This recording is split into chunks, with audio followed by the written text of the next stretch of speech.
Ei, tudo bem por aí? Bom dia! Estamos chegando com mais uma edição do Agro Record e hoje você vai conhecer uma propriedade aqui na nossa região que é responsável por produzir entre os 100 melhores cafés do país. Parte da produção atende ao mercado interno e outra parte vai lá para o estrangeiro para atender um público mais exigente. E você vai ver também uma matéria curiosa, exótica, eu diria. Pesquisadores mineiros descobriram que insetos misturados à alimentação animal podem dar muito resultado. Só que agora eles entenderam que insetos misturados a alimentos humanos também podem fazer bem. É matéria exótica. E fica uma pergunta, será que vai dar certo? Já já a gente comenta, hein? E você vai ver também, vai conhecer na realidade uma raça que está ganhando destaque entre os pecuaristas. É o Senepol. Mais de 45 mil cabeças no nosso país. E na receita da fazenda, o pessoal abusou hoje, hein? Você vai aprender a preparar a goiabada cremosa. Uma delícia! A partir de agora, aceite minha dica. Sente-se, aconchegue-se, fique à vontade. O Agro Record começou.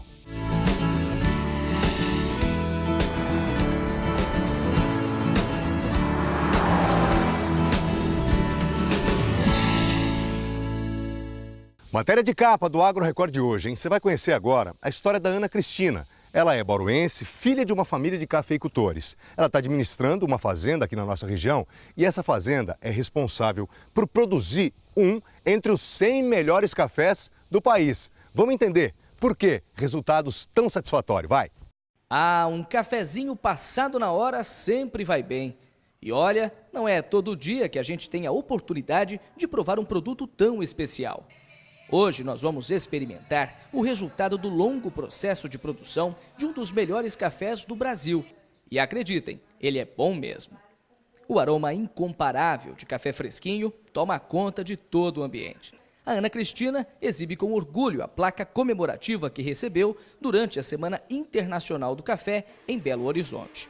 Ficar entre os 100 melhores cafés do país foi uma enorme surpresa. Ainda mais para quem começou a se dedicar ao produto há apenas 3 anos. Foi emocionante, a cerimônia foi linda e realmente foi grandioso, porque foi na Semana Internacional de Café, estava muito cheio, bastante gente e muitas regiões diversas, e regiões bastante intensas já e de trabalho muito longo de cafés especiais. E aí, de repente, eu, que estou há tão pouco tempo, estava ali no meio, como um par. E isso realmente foi grande, achei.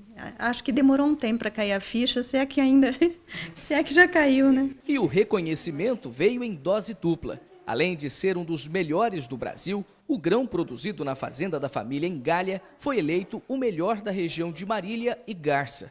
Um momento de pura emoção e, acima de tudo, de reconhecimento do trabalho desenvolvido. Região de Marília e Garça, Ana Cristina Satiro de Souza. Acho que foi mais emocionante ainda, porque para a classificação entre os 100 melhores no Brasil, eu tive um tempo para processar quando chegar lá, né? Até chegar lá. Mas lá é que eu descobri que teria uma premiação em cima das regiões também. Então foram 15 regiões e os melhores cafés de cada uma. E eu fiquei dentro da nossa aqui. E aí foi realmente emocionante. Isso realmente foi. Não era esperado.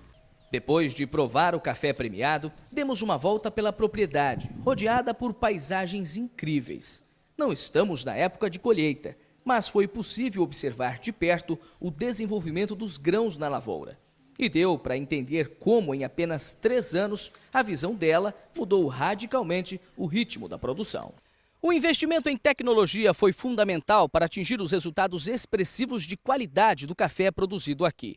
E a aquisição deste secador estático, acoplado a uma unidade de tratamento de ar, fez toda a diferença. O equipamento garante a secagem dos grãos com controle rigoroso de temperatura e umidade, proporcionando também um enorme ganho de tempo. O secador de tecnologia nacional é capaz de processar 75 toneladas de café a cada 2 dias. No método tradicional, no velho terreiro ao ar livre, levaria mais de 20 dias para secar a mesma quantidade. Agora, depois desse equipamento, faça chuva ou faça sol, tô colhendo. Tô colhendo e tô secando, né? Não tem mais chuva que me pare. E a chuva também prejudicava o grão no chão, não só o transtorno, mas acabava alterando a qualidade da seca. A propriedade também tem um pequeno laboratório, onde ela faz questão de conferir pessoalmente a qualidade de todo o café produzido. Em 190 hectares, são colhidas em média 15 mil sacas por ano e, graças ao padrão atingido, 90% da produção é exportada. A busca incansável pela excelência no cultivo foi um dos elementos que fez da propriedade uma referência em cafés especiais. O café especial, antes de mais nada, é uma fruta colhida no tempo certo e da forma correta.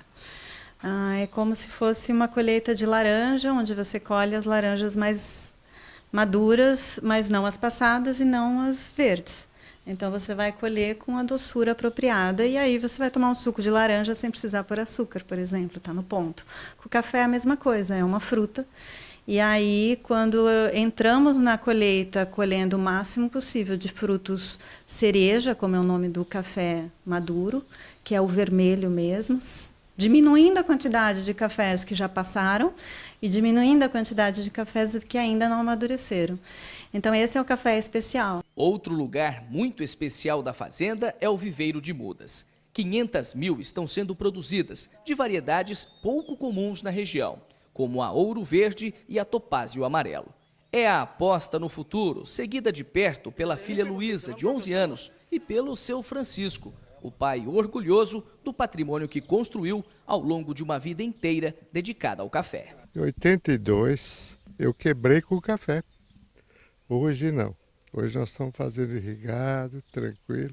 Em 82, não pude segurar o café que eu tinha. 4 fazendas de café, tem que vender 3 e foi para São Paulo. E ficou só com uma, que nós temos ela há 48 anos. Imagina a satisfação hoje, depois de tudo isso, ver esse sucesso. Hoje sim. Hoje nós estamos vendo que o café que produz muito e a tendência dessa é a estabilização alta.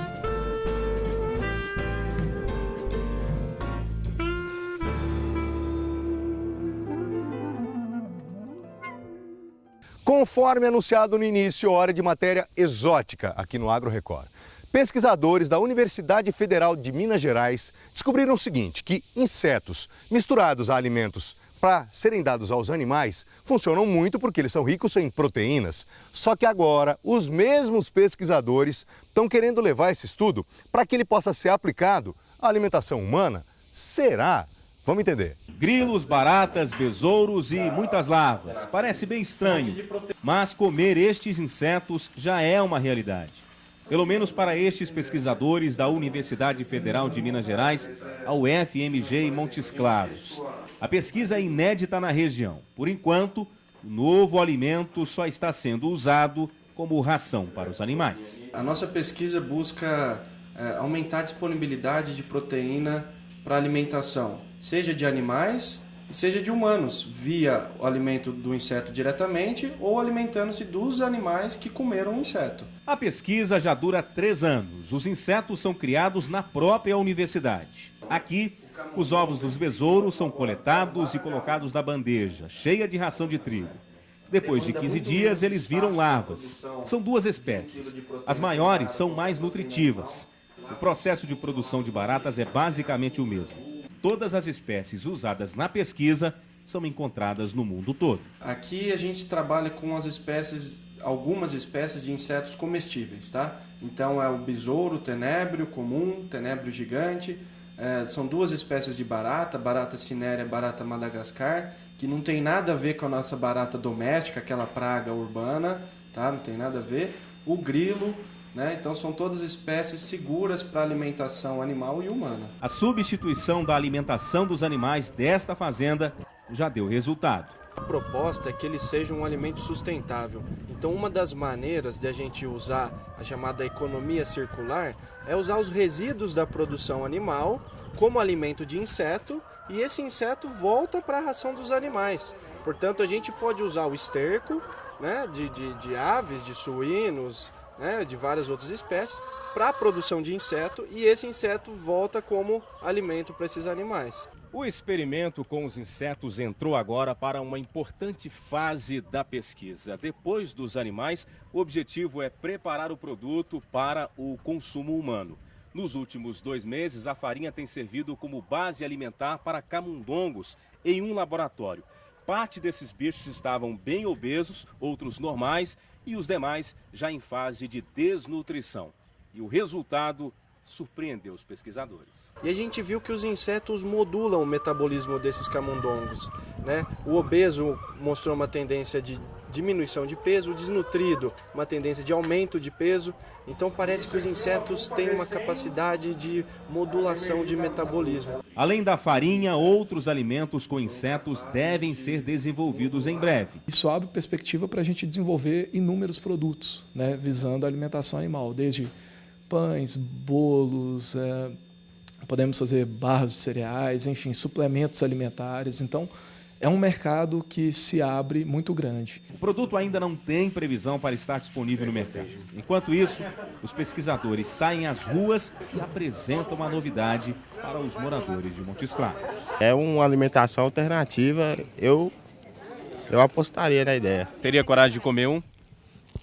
Não, assim não. Assim não, mas assim até queria. Assim não. Assim até que dava para descer, mas assim... O que impacta mais é a imagem. É a imagem. Nossa, com a carne seca, fazer uma farofa, deve ficar bom.